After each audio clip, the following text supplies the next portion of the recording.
The Indian Youth Parliament is a day-long event for school students which involved simulating parliamentary proceedings and debates on social and political issues of national importance. Organized by Anant Vikas and PRS Legislative Research, the event brought together students from various schools in Mumbai to give them a first-hand experience of India's parliamentary system and processes. The Indian Youth Parliament was held at the International Convention Hall, Bombay Stock Exchange, Mumbai, and was inaugurated by Mr. A.K. Srivastava, Chief Commissioner of Income Tax, Mumbai.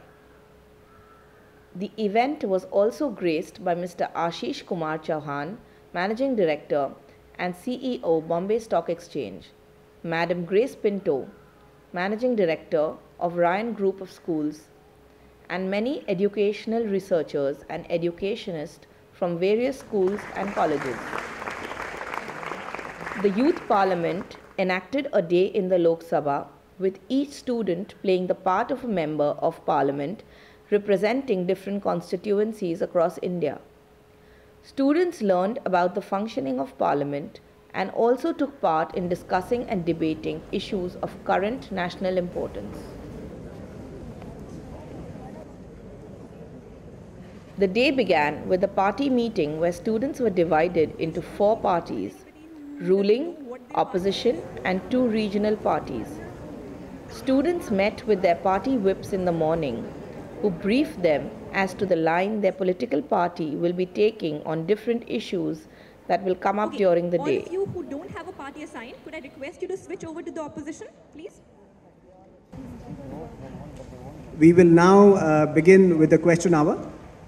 The first session of the day was the question hour, where questions were asked by MPs to elicit information on a matter of public importance from different ministers. School would like to raise a question that in the higher education sector, qualifications of teacher is a major question. I would like to ask the government that what steps have been taken by the Ministry of Human Resource and Development to ensure properly qualified teacher in the higher education sector of India. I am Athar Agrawal and I am representing the Ujiarpur constituency of Bihar, and I am from HFS Pawai. My question to the Honorable Minister of Health and Family Welfare is that almost 14,475 deaths are recorded in India due to various reasons. One of the main reasons of this is due to the lack of access of medicines or the sky-high prices of medicine. So I just wanted to know what all steps have been implemented and what all steps are going to be implemented to curb the prices of these medicines. Student parliamentarians asked various questions of current importance, such as the current state of the Indian economy, unemployment, development of slums, provisions for higher education in India, especially for the backward classes, expansion of tourism, etc. I will come to you first. Speaker, I would like. What steps are you taking to generate skilled laborers rather than just laborers? The question hour was followed by the zero hour. The zero hour highlighted various debates among members in matters of public importance. Dear sir and madam, we have left the age of the world wars. We have entered the age of cyber wars. If today we don't have a policy to counter the effect of how is the content on electronic gadgets is distributed, we may fall into the traps of various other nations. Very simple, very brief. There is no specific policy in India to censor the content on the internet or on various other sites or social media or mobile internet services.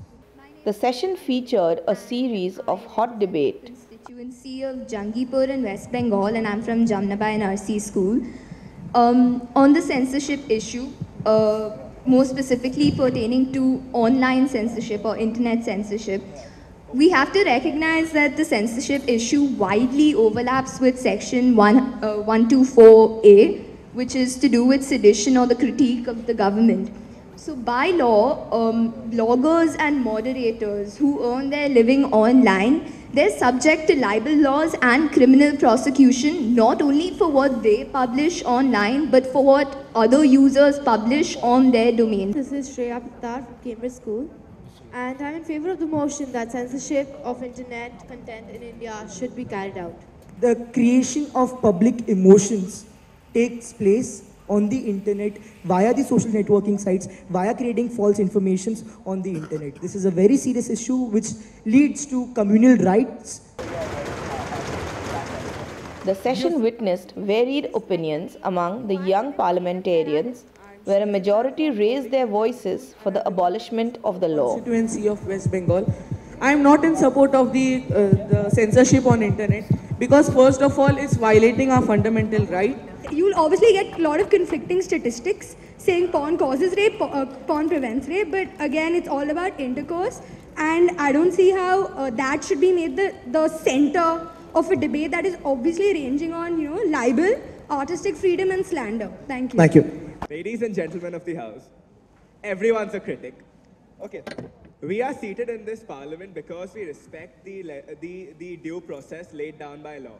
We are here because we are free to criticize others. We are here because we can question others. Specifically, we are dealing with two acts. One is the Information Technology Act of 2008, which deals with spreading of offensive or false information. And secondly, we are dealing with Section 124A related to sedition.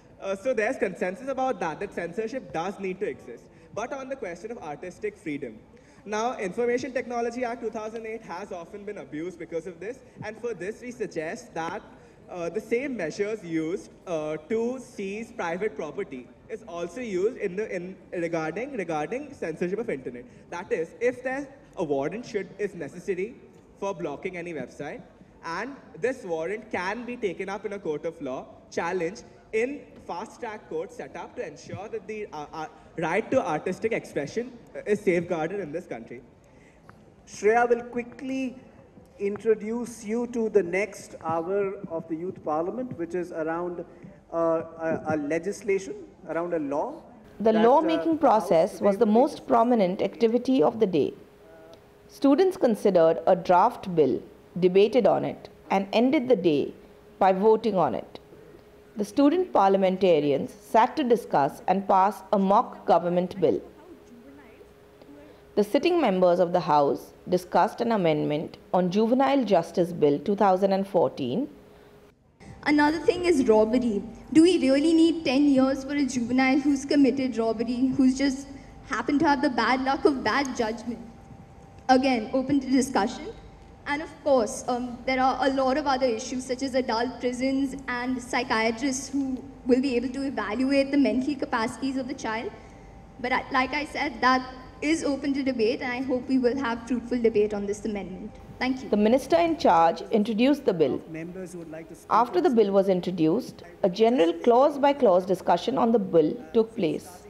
I think that if someone has the audacity to commit a crime, even though their age is between 16 and 18, they should be treated as an adult and tried as adults, because this could lead to many people using this as a loophole to get away from serving the time for a crime that they have committed. If you look at the country of India, a third of the population lives below the poverty line. They have been neglected by our current government. They need proper guidance, education and healthcare. Instead of giving them that, you're treating them as criminals.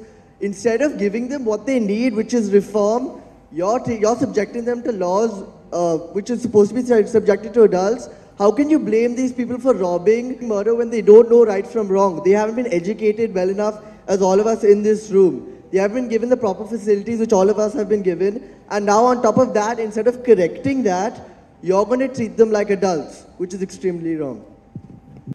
Members who supported the bill argued why the bill is important and necessary. Members who opposed it criticized and suggested improvements in the bill. Certain age Their brains were developed when they were 17 and they are mature enough to understand what the good and a bad. The Juvenile Justice Act was passed in 2000, in the year 2000. 267 murders and 198 rapes were committed by juveniles in 2000. In 2011, 1139 rapes were committed. rapes by juveniles have increased by 475% in just 1 decade. From 2011 to 2012, rapes have doubled. In 1 year, they have doubled. We need to lay the groundwork for what crimes specifically should receive lenient punishments and which crimes should be dealt with in manners which cannot provide reformation. Unlike poverty, psychological repression is a state of mind. And we need to deal with those situations which can be reformed. With incidents like petty theft and robbery, these can be excused. But those incidents like rape, murder, we need to keep in mind that once these delinquents are let out in society, they are an immediate danger to civil society. Hence, we need to give them longer punishments. Hence, we need to keep them contained. I would like to conclude by saying that I fully support this bill, however, with amendments. There are multiple amendments proposed, so what we will do is we will vote on the bill in its existing form because we do not have the time to go through all the amendments that are there. We will first do a voice vote. All those in favor of the bill, please say aye. Aye. The parliamentary session for the day ended with the award ceremony. All participant members received a participatory certificate each. Special awards were given to students for their performance in their speeches and debates. Students from 27 schools in Mumbai attended the Indian Youth Parliament, and a total of 207 students were present. With the resounding success that was achieved with the first edition of the Indian Youth Parliament, Anand Vikas and PRS plan to take the mission to more and more schools across the length and breadth of the country. 2014 will see the inclusion of zonal Indian Youth Parliaments in Mumbai and Delhi.